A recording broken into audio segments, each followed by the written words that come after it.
Olá a todos do sétimo ano do Colégio Malé, dando prosseguimento no nosso conteúdo, e o tema da aula está aí no nosso slide. Escravidão e resistência, então vamos.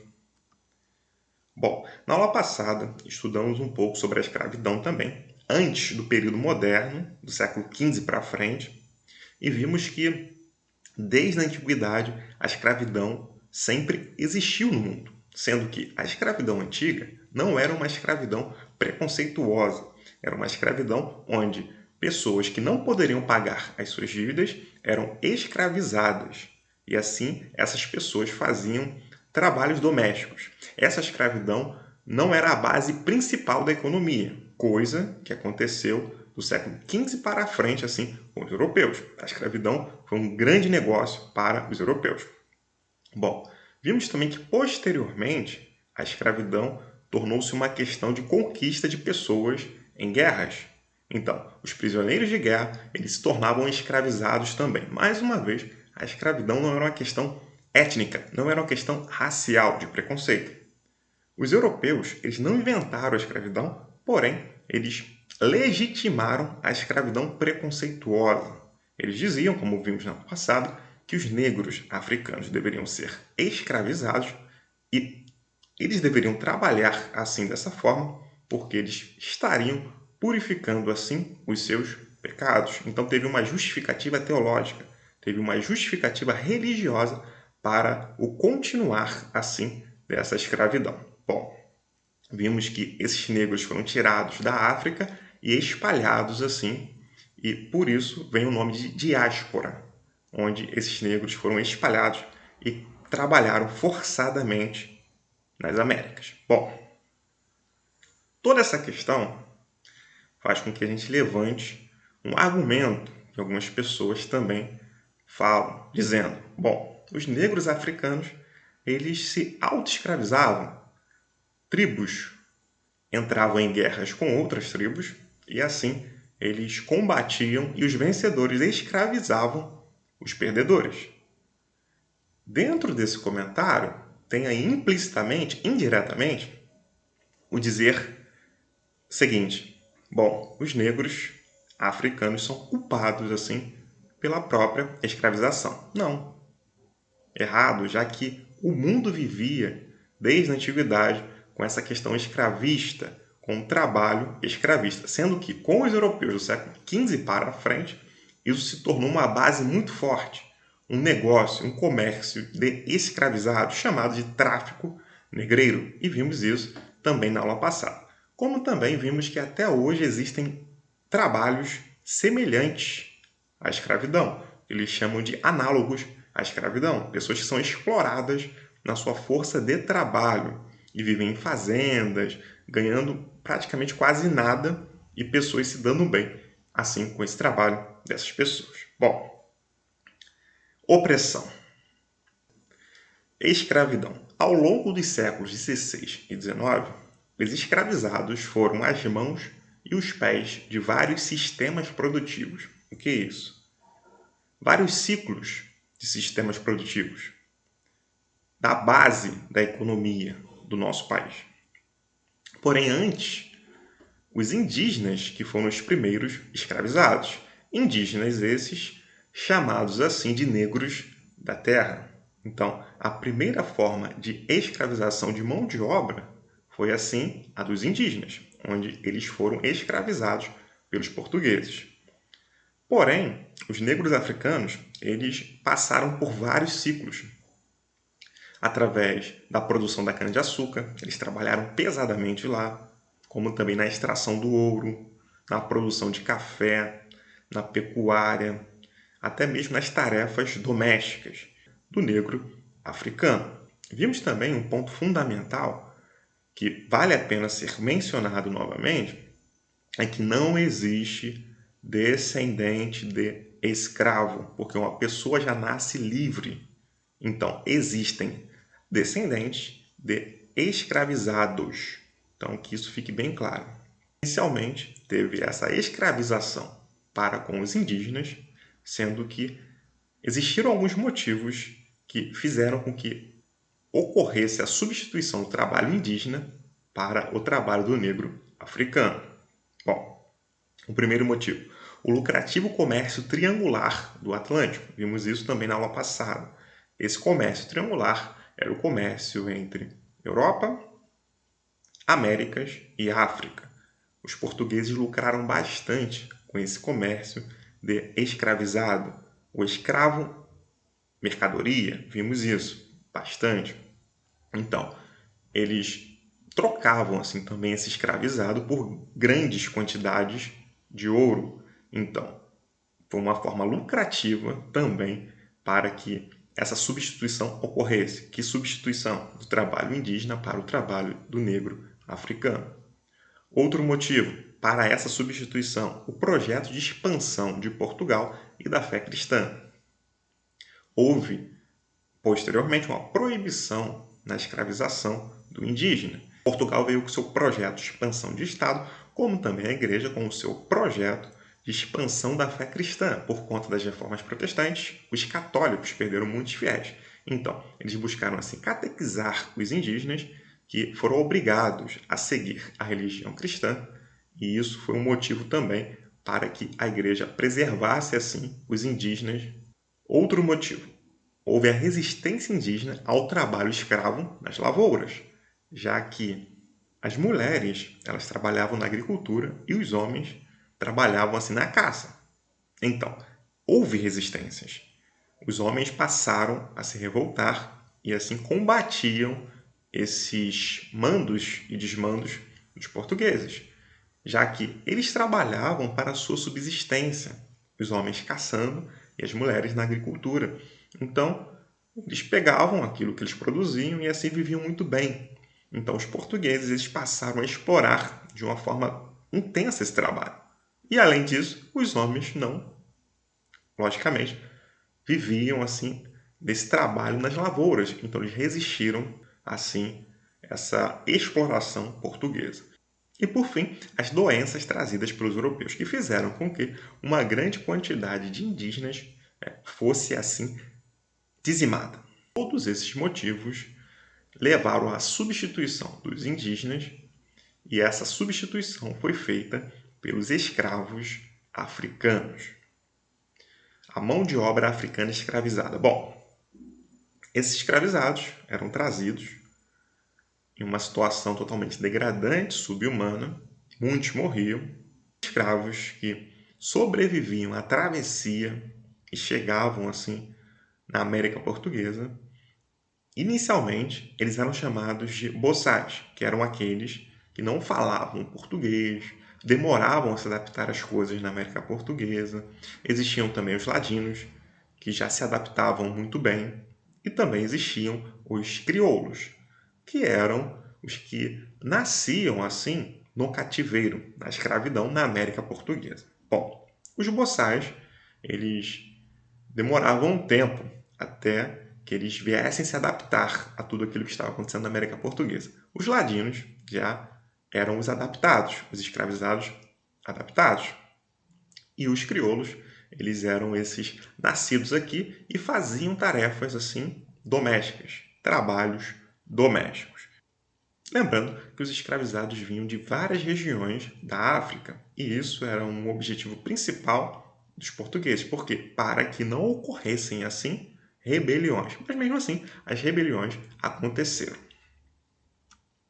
Eu coloquei uma imagem que mostra justamente os negros africanos em um navio.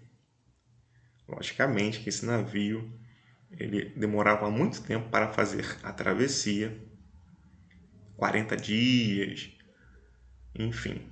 E esses negros sofriam bastante, de modo que alguns navios vinham com cerca de 350 pessoas, porém, quando chegavam aqui na América Portuguesa, 20% dos negros africanos morriam. Ou seja, de 350 pessoas, 70 negros morriam por viagem. Então, era muito subhumano, desumano essa condição. Temos aqui um negro, alguém dando aqui alguma coisa para ele, uma comida ou água. Aqui um que provavelmente veio a óbito, morreu ou passou mal. Os outros aqui, ó, em cima, abaixo, crianças. Então, era uma condição totalmente degradante para esses negros africanos. Resistências. Bom, os escravizados resistiram, mesmo com aquele objetivo que eu chamei a atenção anteriormente, dos portugueses ou dos europeus. Qual o objetivo? O objetivo era trazer escravizados de várias regiões da África para que não houvesse resistência, para que não houvesse rebelião, coisas que aconteceram. Bom, convivência entre senhores e escravos. Existem pesquisadores, historiadores, que levantam a seguinte questão. Bom, teve sim violência na questão da escravidão. Porém, a escravidão foi uma questão de integração. O que é isso? Uma questão de união. Por quê? Os negros, eles assim se uniram aos brancos, aos portugueses. Aí eles citam alguns exemplos. As crianças brancas brincavam com as negras, as mães negras escravizadas amamentavam assim os filhos dos portugueses. Teve também um contato cultural muito grande entre eles, etc. Dentro do contexto da produção de açúcar, ou seja, dentro do engenho colonial. Então, engenho é o local onde se produzia assim o açúcar. Então tem essa visão levantada por alguns pesquisadores, sendo que realmente teve uma troca de cultura entre brancos, como também entre os africanos, sendo que a exploração foi o principal alvo dos portugueses. Então, se a gente pensar como esses pesquisadores, a gente tira essa questão da exploração de jogo, porque a escravidão foi uma questão de exploração. A exploração do escravo, mercadoria. Então, isso faz com que essa questão degradante diminua um pouco. É claro, existiram trocas culturais, mas isso não significa que foi tudo uma questão de integração, uma questão de união, de uma troca benévola entre brancos e africanos. Porque a questão foi degradante, a questão foi uma questão exploratória. Bom, então, a violência da escravidão explica por que as taxas de mortalidade de africanos no Brasil eram elevadas. Então, essas taxas eram muito elevadas, mesmo no período colonial brasileiro, tendo assim uma proibição de punir o escravo além do necessário. Mas esses escravizados eram punidos mesmo assim. Então, revoltas aconteceram. Bom, existiram formas de resistência escrava e as fugas também eram comuns. Mas, uma observação, existiam alguns escravizados que eles não queriam bater de frente com as autoridades, com os portugueses, com os brancos. Então, eles optavam assim pela obediência e faziam tudo para, vamos dizer assim, entre aspas, não serem punidos. Sendo que as fugas também eram bem comuns. Escravizados, eles fugiam para as cidades, para o meio da mata, etc. Então, porque eles não aguentavam mais a situação degradante que eles eram impostos.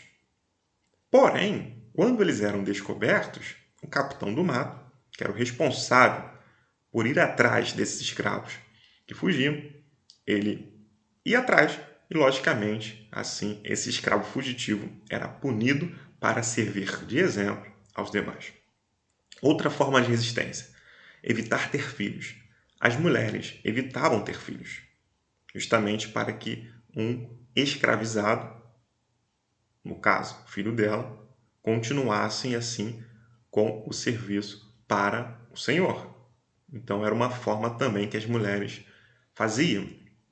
Outra observação: naquela questão que eu chamei a atenção, que alguns pesquisadores falaram que a violência realmente aconteceu, essa questão da escravidão, porém foi muito mais uma questão de integração. Os escravizados se uniram aos brancos, existiram trocas culturais, as crianças brancas brincavam com as negras.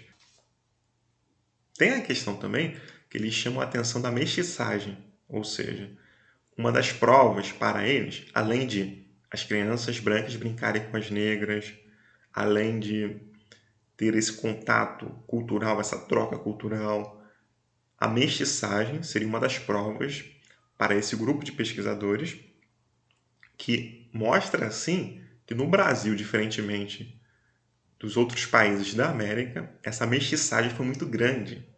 Então, isso mostra que a violência na escravidão aconteceu, porém, teve uma integração, um contato também assim amistoso entre brancos e escravizados. Bom, é uma visão também equivocada, porque os senhores, eles assim detinham a posse das escravizadas e tinham filhos com elas. E esses filhos não eram reconhecidos e esses filhos se tornavam também escravizados. Então, eles dominavam assim as escravas africanas. Então, não foi por conta da vontade do próprio africano ou da própria africana de ter um filho com o branco, e sim do domínio do branco em relação ao africano. Bom, outra forma também de resistência foi assim o chamado banzo. Os escravizados entravam em uma tristeza profunda, ficavam sem comer e alguns morriam por conta disso. Não trabalhavam, enfim, eles assim ficavam nessa situação obscura, uma espécie mesmo de tristeza profunda. Outra forma de resistência, assassinatos de feitores. O feitor administrava ali, logicamente, o engenho, onde se tinha a produção de açúcar. Então, alguns negros escravizados, eles assassinavam, assim, os feitores. Eles iam para cima e guerreavam, lutavam, a fim que eles viessem depois conseguir a liberdade, fazendo isso, fugindo de lá. Outra forma, assassinatos de capitães do mato, justamente esses capitães que buscavam os escravizados que fugiam, e também de familiares do senhor. Eles matavam assim os familiares do senhor por uma questão mesmo de sobrevivência, pensando que com isso eles conseguiriam assim a liberdade. Todos que eram pegos nessas situações eram punidos de uma forma muito mais brutal para servir assim de exemplo. Além disso, outra forma de resistência também foi a associação religiosa que eles faziam. Bom, para os cristãos, os católicos, logicamente, que a religião que vinha assim da África, a influência religiosa que eles tinham, era uma questão totalmente demoníaca, era uma questão de feitiçaria. Então, os negros eles resistiram com a sua religião, mas para não serem perseguidos, eles assim fizeram associações religiosas. Exemplo, no caso católico, Santa Bárbara. Eles associavam a Santa Bárbara a imagem dela com Yansan, que seria assim a orixá dos ventos, do fogo, etc. Então, os orixás nada mais são do que divindades para os africanos. Então, eles são relacionados assim aos fenômenos também da natureza. Então, a imagem de Santa Bárbara era associada a Yansan. Quando os portugueses pensavam que assim os africanos estavam ali venerando a imagem de Santa Bárbara, na verdade, eles estavam prestando assim seus cultos para Yansan. Outro também, São Jorge, que seria ali para os católicos, porém, para os africanos seria Ogum, o guerreiro. Temos também São Sebastião, para os católicos, que para os africanos seria assim Oxóssi, que seria o orixá da caça e etc. Então, eles faziam essas associações religiosas buscando sobreviver na sua espiritualidade, na sua religião. Então, essa questão religiosa também foi uma forma de resistência escrava, a fim que a religião continuasse a existir. Senão, ela desapareceria do mapa.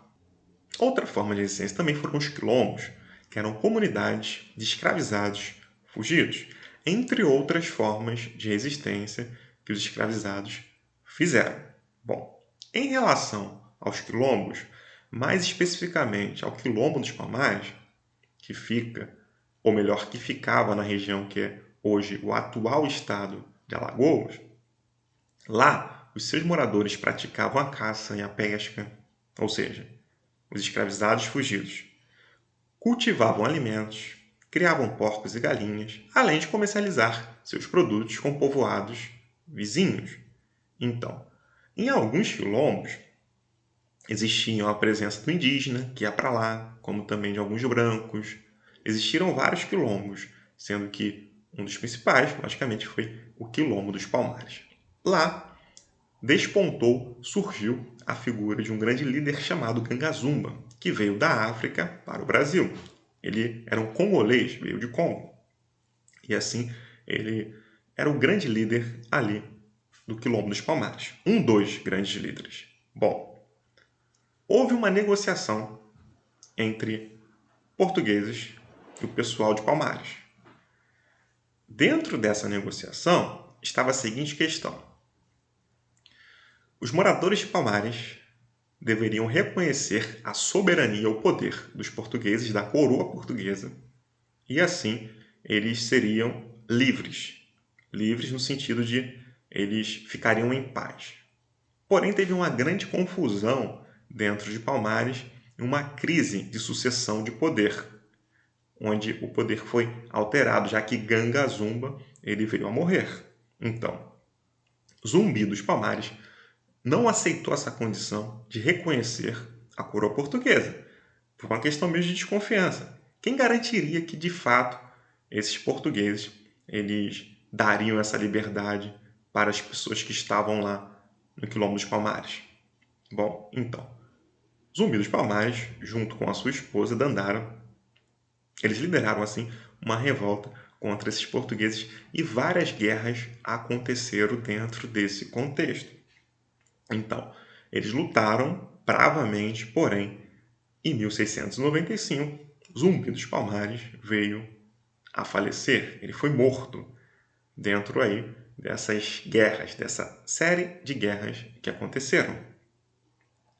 Bom, e posteriormente, o Quilombo dos Palmares deixou de existir também, foi extinto justamente pelos bandeirantes paulistas. Domingos Jorge Velho, ele assim foi um dos bandeirantes que fez com que essa população, esse Quilombo dos Palmares, deixasse de existir. Eu coloquei uma imagem.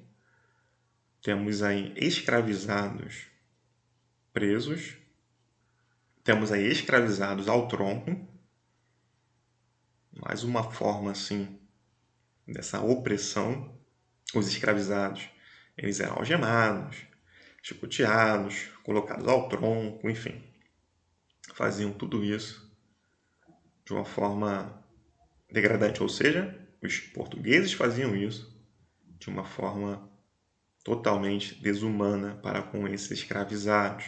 Outra observação: nos engenhos, onde existia assim a produção de açúcar, os escravizados de lá, eles se revoltavam quebrando máquinas também para dar prejuízo assim aos senhores. Era outra forma também de resistência escrava. Outra imagem. No caso dessa imagem, temos aqui um negro abatido. Foi a guerra aí no Quilombo de Palmares, onde os bandeirantes assim destruíram Palmares, que chegou a ter mais de 20 mil pessoas morando lá. 20 mil negros africanos e em outros locais também existiam indígenas, como eu chamei a atenção anteriormente, homens brancos, etc.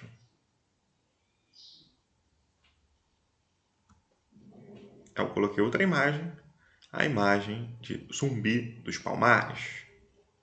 Foi um grande líder da resistência escrava. Zumbi dos Palmares ele foi sobrinho de Ganga Zumba, teve uma educação, aprendeu português, o latim, então ele teve um certo estudo, assumiu essa liderança e assim resistiu o quanto pôde, porém entrou para a história como símbolo de resistência. Tanto é que no dia 20 de novembro é o dia da consciência negra, justamente por essa atuação de resistência dos negros africanos, com o seu líder, assim também Zumbi dos Palmares, porque outros líderes existiram. Um fato curioso que o Brasil foi um dos últimos países assim a terminar com a escravidão. Então foram mais de 300 anos de escravidão em nosso país. Enfim, bom, gente, espero que tenha ficado claro e até o próximo vídeo.